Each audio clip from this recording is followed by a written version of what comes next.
Chapter 9. Ferocious Dog. "They'll fix it soon," Nancy said. "In the meantime, let's enjoy the view. The sun's hot and I'm thirsty." "We might ask one of the men to pass us up some cool drinks," Nancy suggested. "Now that's a cool idea," Ned said, grinning. He called to the men below, asking them to send up both food and drink by means of long poles, which could be handed from car to car. Other trapped passengers took up the cry. At first, the request was looked upon as a joke, but as time wore on and the wheel did not move, Ned asked a second time. Others added their pleas, and finally they were answered.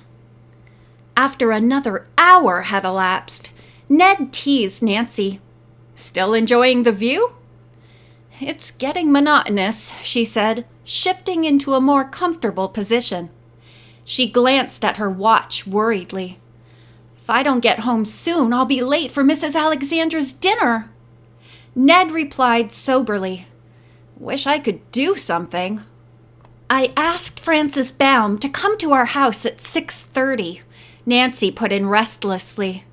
Catherine Kovna had been invited too, she added, and told Ned about the designer. "I guess the workmen expect to get the machinery fixed any minute now," Ned said a little later to encourage her. "Cheer up." Nancy settled back into her seat again, forcing herself to remain calm. Her gaze roved to the curious crowd which had gathered some distance away to stare at the motionless Ferris wheel. As she idly watched, a wiry-built man, who walked with short, quick steps, edged close to another man. Deftly, he removed a wallet from the hip pocket of the unsuspecting victim and turned to slip away in the crowd. "Ned!" Nancy exclaimed, clutching his hand. "I just saw a pickpocket take a man's wallet! We must do something!" "What can we do?" Together they shouted, trying to attract the attention of someone on the ground. But other trapped passengers were making so much noise that no one paid any attention. "It's no use now," Nancy said. "The pickpocket's gone, and we'll probably be here forever." "Oh!" Suddenly the Ferris wheel began to move. The cars jerked violently. "Here we go!" Ned exclaimed jubilantly. The next instant, the cars raced downward at a breathtaking speed. The machinery was completely out of control. The Ferris wheel made a complete revolution, stopping with a terrific jerk. Once more, the car in which Ned and Nancy were imprisoned stopped at the top. "That was horrible!" Nancy exclaimed. In the car beneath them, two little girls began to whimper with fear. The younger child stood up and started to unfasten the safety bar. "I won't stay on this thing another minute!" she screamed hysterically. Nancy, thoroughly alarmed, leaned far over. She spoke to the frightened children soothingly. "Just look," Nancy said cheerfully. "A photographer has come to take your picture." The prospect of having their pictures taken on the Ferris wheel took the children's mind off their predicament. They sat down again and even smiled as the shutter clicked. A moment later, the Ferris wheel started to revolve. Everyone sat tense, fearful of another wild ride. But this time the cars moved slowly, and one by one came to a stop. The passengers alighted. "At last!" breathed Nancy as she and Ned were released. "If we hurry, I can still reach home in time to change for dinner." "Just a minute," interposed the photographer. Before Nancy could duck her head, he had snapped the picture. "The nerve of that guy!" Ned exclaimed. Nancy laughed to cover her irritation. "I really must get home." The couple soon reached the Drew house. "I wish you had been invited to the dinner, Ned," Nancy said regretfully. "All I ask is that you don't pay too much attention to that prince." He chuckled. "I'll pick you up for Helen's picnic. Bye." As he drove away, a taxi drew up nearby. Catherine Kovna, dressed in a white evening gown with matching coat and beaded bag, alighted at the curb. She was alone because Helen and Jim Archer, although invited, had been unable to accept. "Am I early?" Catherine inquired. "You're exactly on time," Nancy replied. "I'm the offender, but it won't take me long to change." After explaining briefly what had occurred, she led Catherine into the house.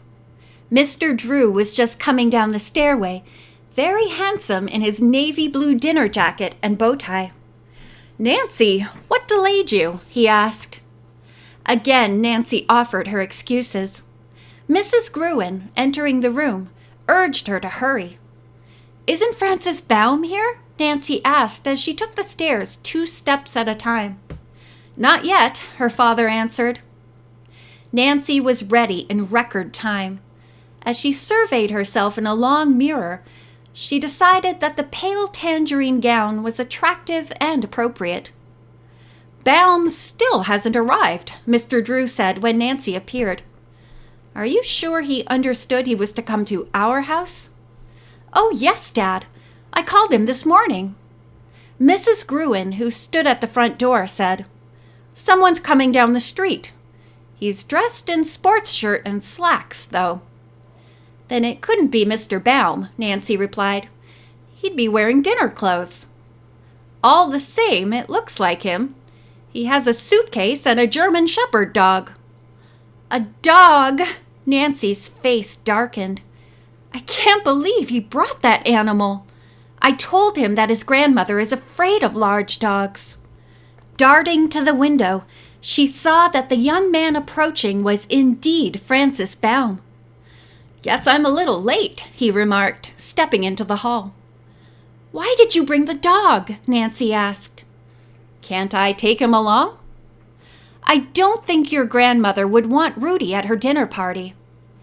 "Well, then I'll have to leave him here." "Here?" Hannah Gruen asked sharply. "Just overnight. He's harmless." "I won't be here to look after him," the housekeeper said coldly. "I'm going to a movie." "Oh, he can stay outside," Francis Baum said carelessly. "I'll tie him by the garage." He seemed unaware that he had caused the slightest inconvenience. "I suppose you're eager to see your grandmother," Mr. Drew remarked. "Oh, sure," he replied, but his tone lacked warmth. "What's she like?" "Decidedly formal," Nancy warned him. "Maybe she won't let me eat with you in these clothes," he grinned. "But she'll soon like me." Nancy avoided looking at her father and Catherine. They all felt sick at heart, knowing that Mrs. Alexandra could not fail to be disappointed upon meeting her grandson.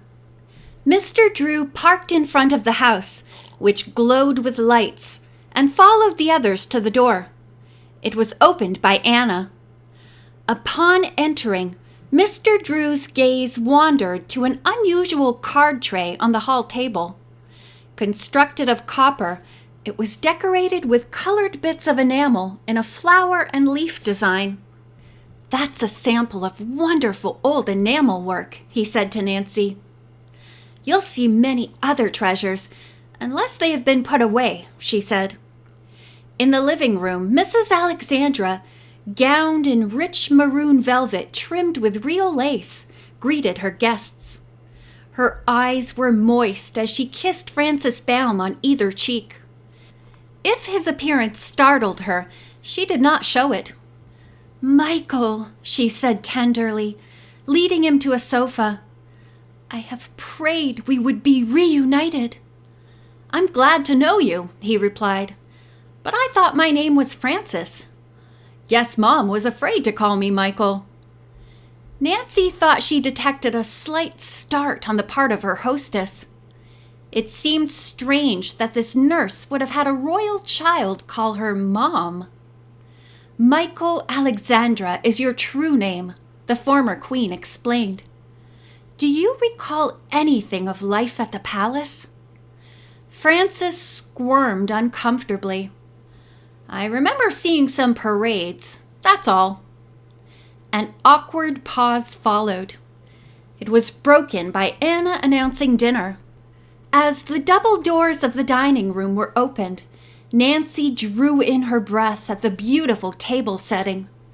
Orchids formed the centerpiece. The cloth was made of rare lace, and at each place was a name card. Francis Baum found his chair at once and sat down without waiting for the others. To cover his mistake, Mrs. Alexandra quickly seated herself. It was evident to all that she meant to spare her grandson embarrassment. The first course was a compote of rare fruits served in fragile, hand-blown glass cups. The service plates were of rich dark blue and gold, with hand-painted bouquets. The handles of the knives and forks were inlaid with mother-of-pearl.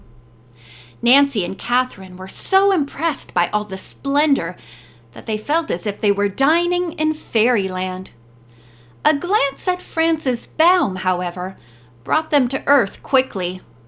The young man made one mistake after another, both in his table manners and in his attempts at conversation. He certainly has forgotten everything he ever was taught, thought Nancy. Dessert was served on dainty plates of salmon pink and gold. Their decorations of enamel were so unusual that Mr. Drew commented on the fine work. "It is indeed remarkable," Mrs. Alexandra admitted, pleased by his interest. At one time, only the ladies of the court had dessert served on these plates, she smiled. "But now I am sharing this secret with you gentlemen."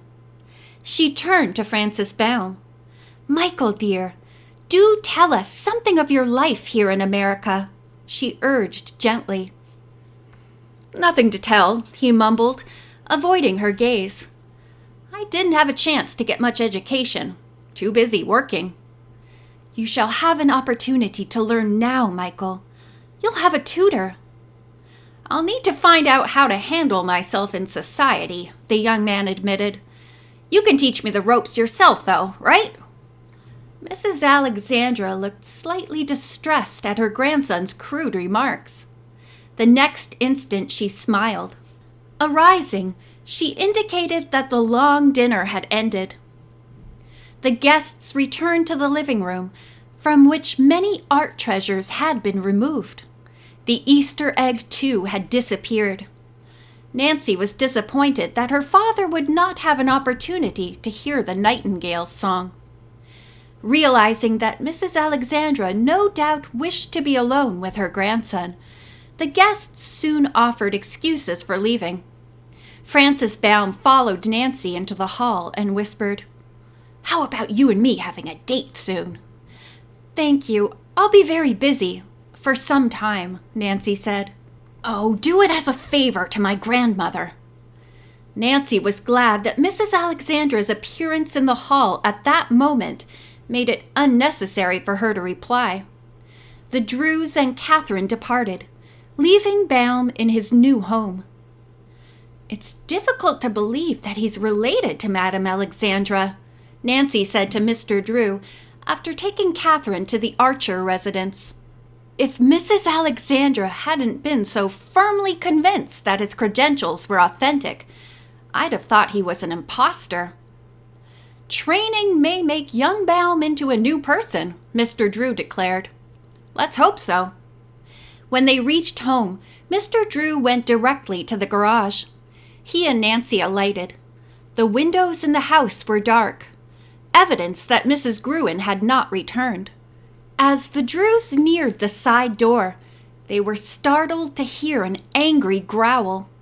Baum's dog had broken away from the rope and was crouched on the top step, ready to leap on Nancy and her father. "Let's try the front door," she suggested. The annoying animal followed them. He became increasingly unfriendly and would not let them come within several yards of the entrance. "What'll we do, Dad?" "It's too late to telephone the dog warden." "We can't stay outdoors," said Nancy. Mr. Drew nodded grimly. "I know what we'll do," he said with satisfaction. Just follow me, Nancy. End of chapter 9.